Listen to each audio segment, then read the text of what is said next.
അസ്സലാമു അലൈക്കും വറഹ്മത്തുള്ളാഹി വബറകാതുഹു. ഞാൻ ഇന്ന് പറയാൻ പോകുന്നത് മക്കത്ത് പോയാൽ കിട്ടുന്ന 3 പ്രതിഫലങ്ങൾ.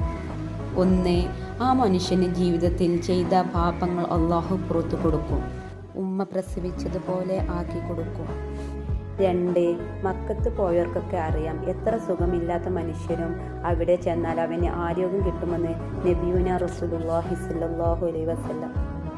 ദാവൂദ് നബി അലൈഹിസ്സലാമിനോട് അള്ളാഹു പറഞ്ഞു കൊടുത്തു, അവിടെ ചെന്നാൽ ഏത് രോഗിക്കും അള്ളാഹു ആഫിയത്ത് കൊടുക്കുമെന്ന് നബിയുനാ റസൂലുള്ളാഹി സ്വല്ലല്ലാഹു അലൈഹി വസല്ലം. അള്ളാഹുവേ, പഠിച്ചവനെ, പരിശുദ്ധ കഅബാലയത്തിൽ പോകുവാൻ വേണ്ടി ചിലവഴിക്കുന്ന പൈസ നിനക്കൊരിക്കലും ദാരിദ്ര്യം ഉണ്ടാകില്ലെന്ന് നബിയുനാ റസൂലുള്ളാഹി സ്വല്ലല്ലാഹു അലൈഹി വസല്ലം. അള്ളാഹു സുബ്ഹാനഹു വ തആല എല്ലാവർക്കും അവിടെ എത്താനും കാണാനും അള്ളാഹു തൗഫീഖ് നൽകട്ടെ.